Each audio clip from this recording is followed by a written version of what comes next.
at this throne. Okay. Oh, Lulu. Okay.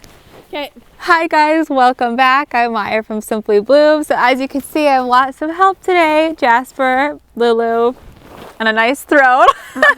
So today I am going to be protecting specifically my David Austin roses. I will be hopefully protecting all my roses, but David Austin are the roses that I am specifically worried about this winter. I live in zone 3.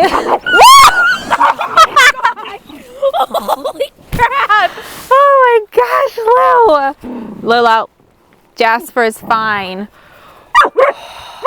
Jasper, stop. I live in zone 3, northern Minnesota, and the lowest zone that David Austin roses go down to is technically zone 4, but I reached out to the company directly, asked them, out of all your zone 4 roses, there has to be some hardier than others, and they said yes.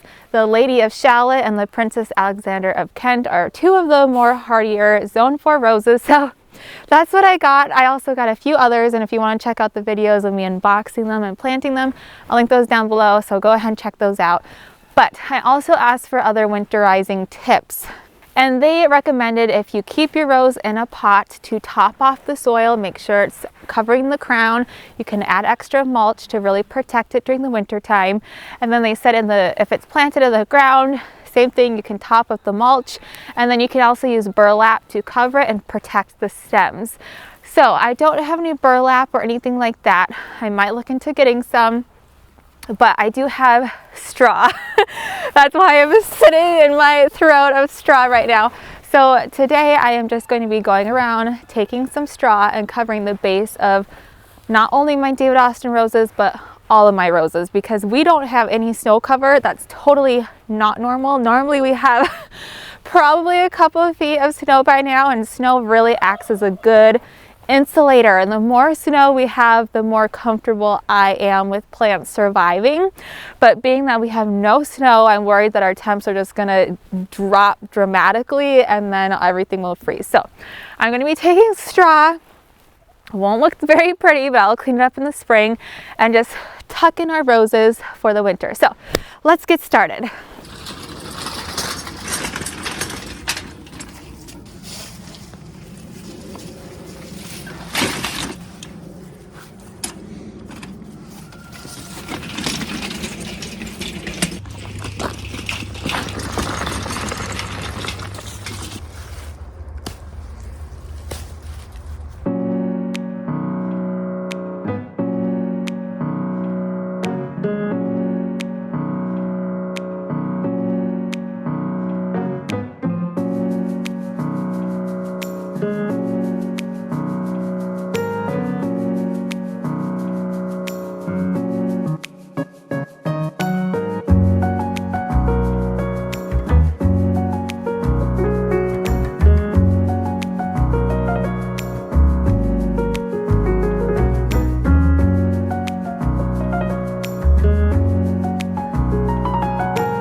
Okay, you guys, I am done. I thought I would kind of give you a little tour and walk through the varieties that I planted. And it's so hot right now. Like, everything is dormant. Everything pretty much looks dead, brown sticks. It's December 4th today. Like I said, normally we have lots of snow by now, so it's really weird, and I really actually miss the beauty of the snow. I don't like just seeing brown everywhere, but I know one of you guys brought up the fact about it's been said that you should strip all the dead leaves off the roses to prevent diseases. And I tried doing some research, and about half of what I read said, yes, strip the dead leaves off in the winter time, it prevents diseases. The other half I said or read said that it's totally fine to wait till spring. And I think what I normally do is I always just wait till spring when I'm doing my pruning and cleaning and everything like that. So I'm going to just leave all the leftover rose leaves on the stems. And then when I go into the spring and remove the straw, and because I have tons of leaves in my flower beds too, I just left those for winter protection since we don't have any snow, acts as insulation. So when I do my cleanup and pruning in the spring, that's when I'll remove all the rose leaves as well. So let me show you everything I did. Okay, oh, this looks so bad compared to how it normally looks in spring, but you can see I have 3 piles there. There's one on the other side. This is actually a Gertrude Jekyll. I bought this one because Janie from Dig Plant Water Repeat planted it, and she inspired me. So it's a beautiful pink multi-petaled rose. I'll throw up a picture for you. It bloomed once and I loved the smell. It smelled so good. It was beautiful. I planted these bare root this spring, so the fact that I even got a bloom made me happy. Moving over here, I'm gonna pop the name up because I say it wrong every time, and I've had so many nice people and viewers tell me how I should pronounce it correctly, and I feel like I can never get it. You can, I already have a chicken feather. My chickens were just over here scratching away. But this is this beautiful pinky. It has a slight blush of apricot to this rose. I love that rose as well. I have some cardboard. I'm sorry. I do the no dig, no till method. My chickens keep scratching up my cardboard. Moving over here, you can see this rose is like triple, if not quadruple, the size of the other roses. This rose performed the best out of any of the David Austins that I planted this year. This is the Princess Alexander of Kent, which is one of the ones that they suggested for being more hardy than the typical zone 4. I got so many blooms off of it. Beautiful pink, multi-petaled, perfect color. I absolutely loved it. When you read the David Austin website about planting bare root roses, they say you might be lucky enough to get 1 or 2 blooms. I can't even remember. I got over 10 blooms on that Princess Alexander of Kent the first year I planted it bare root. I loved it. You can see a kitty cat there. I cannot recommend that one enough. I almost want to move those other 2 roses in that bed, the one I can't pronounce, and the Gertrude Jekyll, move them somewhere else, and then put 2 other Princess Alexander of Kents in their place. So there's just 3 in that flower bed, and it'll just be so gorgeous. I love it because we got the first flush. It kind of lulled out for a couple weeks. Then we got like a second super strong flush that lasted the rest of the season. I was obsessed. Okay, let's continue the tour. Okay, in this flower bed, I actually didn't realize how many roses I have. I have 4 in this short little stretch. Please ignore the tags. Oh, I like to leave the tags in because I feel like I can never remember. And our new puppy, his favorite thing is to go along and rip up my tags. And then he chews them to shreds. So I have just tags laying all over the place. This is not a David Austin rose. This is a Miracle on the Hudson rose. I'm not a huge fan of red, but this is the most beautiful red rose I've ever seen. It's not super multi-petaled. It has the most beautiful, rich, dark green, glossy leaves, and then just the perfect color red. Skipping over here, again, more cardboard. Let me get that.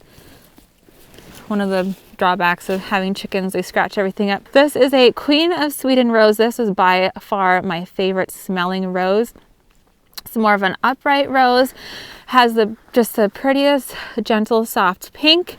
And like I said, my favorite smelling of them all. This is not a David Austin rose, but this is an above and beyond rose. It's supposed to be a climber. It gets 10 to 14 feet tall, but they say in super cold zones, it acts more like just a big shrub. So we're seeing, last year was my second year of it in the ground, and it shot up a lot of growth. So maybe it will be a climber. I thought it'd be really cool to train along this fence to our deck. Oops, excuse the pots. I have pots hiding everywhere. Beautiful peachy apricot. I noticed this one only bloomed once, where most roses you get 2 flushes. This one only bloomed once, so I don't know if that was just a fluke year or if I will get a second flush or if it's just a one-time done. So we will see. And then this one I didn't put too much straw around because it's a zone 3. This is the campfire rose. It stays definitely on the shorter size, but beautiful pink and yellow flowers. I love that one. Very, very pretty as well. Around the corner here, I have another Miracle on the Hudson rose. However, this one, I don't know if Miracle on the Hudson has its own rootstock. From what I've researched, I think it does, or the tag got mixed up, but this definitely does not look anything like a Miracle on the Hudson. It has lighter leaves and lighter pink petals. So I don't know what this is. It definitely struggled last year, kind of struggled the year before too. So I'm going to give it one more year to pull out of it. And if it doesn't, I think I'm going to replace it with the David Austin rose. Being in a zone 3, we have such a short growing season. I like to tell everyone, if you're not happy with it, don't limp it along. Just rip it out, replace it with something that's thriving and something that you love. Now this is the last rose that I covered. This is also a David Austin rose, and this is the Lady of Shallot rose. Now I am concerned about this rose.